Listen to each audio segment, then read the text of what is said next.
Hey guys, welcome. Cooking the Weeds. Today I'm going to show you how to make, by far, the best homemade pasta sauce. Hands down. With unbelievable flavor. So, hit that subscribe button and let's get to it.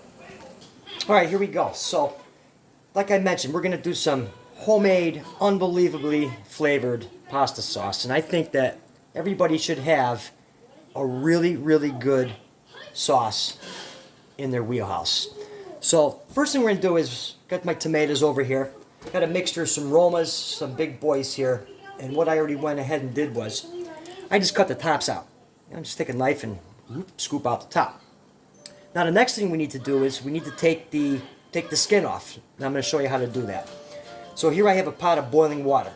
Okay? And all you're going to do is, you're going to take the bottom of the tomato, and you're going to make an X. Just like that. You're going to drop it into the boiling water for about 15, maybe 20 seconds. Okay, what that's going to do is, it's going to loosen up the skin, which will peel right off, which I'm going to show you when it's done. Okay guys, it's been about 15 seconds, and you can see that the skin right here peeling right off. So what you want to do is, you want to throw it in some cold water, because obviously tomatoes are going to be a little too hot to grab with your bare hands, and I'll show you how easily the skin comes off. Alright, so I took the tomato out of the cold water, and you can see here, see how easy that comes right off? See that? Nice and easy. Comes right off. Alright, so now what I'm going to do is, I'm going to go through all these right here, and then we'll be back for the next step. Okay, here we go. We're back at it. So now I have all my tomatoes done. Took about, I don't know, 20 minutes to do them, but as you can see, skin's all off. Come out nice. So now what I'm going to do is, I got my nice clean pot, and I'm just going to take the tomatoes and just kind of rough chop them. Alright, so we're going to do that and get them into this pan. Okay, and then we will come back and go on to the next step. Alright, so all tomatoes cut up. See that right there? Oh yeah.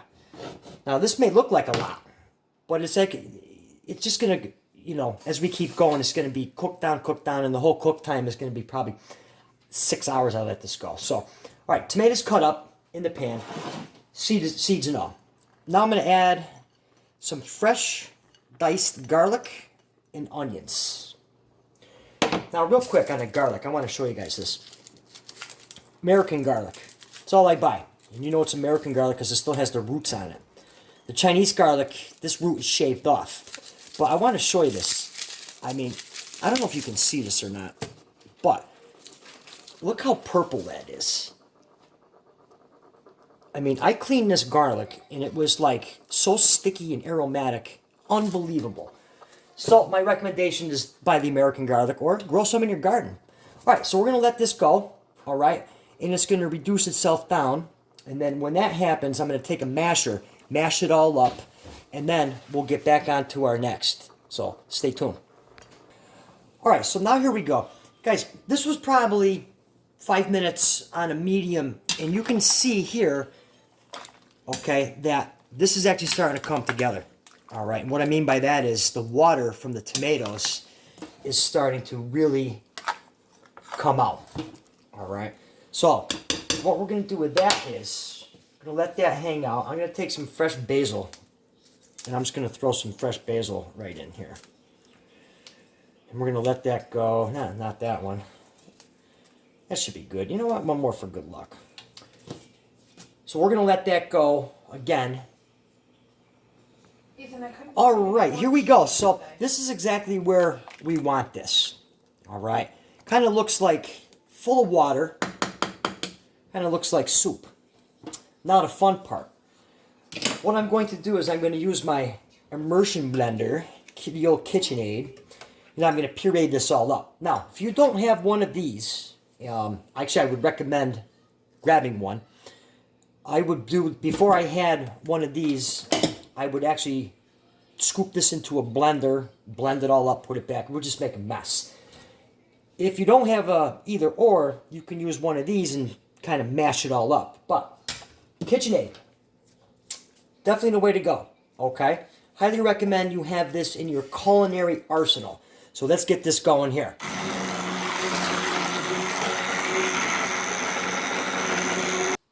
All right, guys, here we go. So the sauce is on the stove, and what I've got going on here is 1930, 1940 called the old school meat grinders, because I like a little meat in my sauce. So what I've got going on here, guys, all right, what I did was I cut up some, this is just some petite sirloin, which I cut up, fat and all.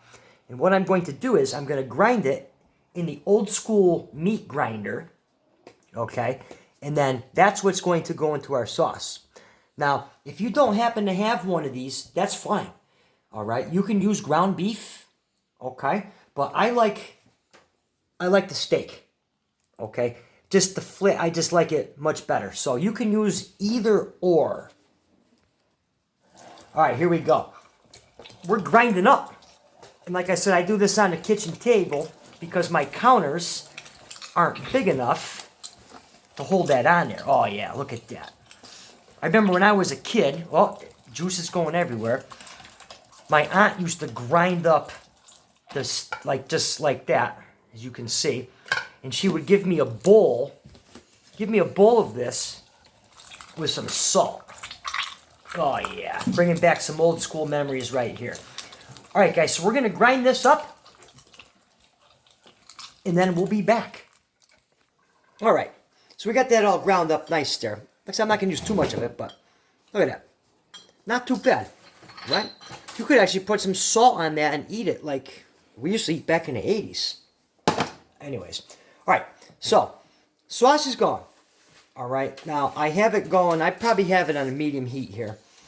And it is thin as soup, but that's okay, because this is going to take some time to cook. It's not something that's going to be ready in about an hour. All right, so now we're going to hit it with some seasoning. All right, we're going to start our first round of seasoning with some kosher salt, just a little bit. And then we're going to come back and probably after 3 hours, once it starts to thicken up. And so I'm actually going to stir this probably every half an hour, 45 minutes, because what I want to do is all the fun stuff that grows on the side here is our tomato paste, which will thicken the sauce as it cooks. All right, I don't use tomato paste. Tomato paste that you buy in a grocery store that comes in a can, this is very bitter. And actually, if you were to make your own homemade tomato paste with tomatoes in the oven at like 225 for, I think, like, I don't know, 5 years? No, I don't know, hours. It's really sweet. So I don't like to incorporate the canned tomato paste into my sauce because it alters the flavor. So like I mentioned, over time, you just scrape down the stuff. And I think in Goodfellas, Ray Liotta was on a phone and said, don't let it touch the side. Anyways, all right, so kosher salt, black pepper. I said first round of seasoning. So we're going to come back and taste it and see how it goes. All right, we got a little oregano. Throw that in there. All right. We got some paprika. Not much.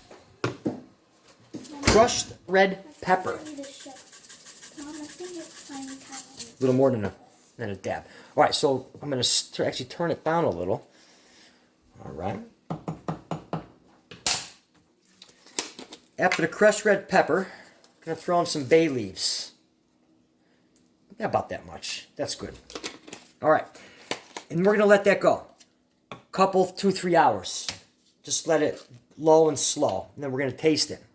All right. At that point, if I feel that it's very, very tomatoey or acidic-y, did I say that right? Anyways, that's when I'll put a little sugar in there.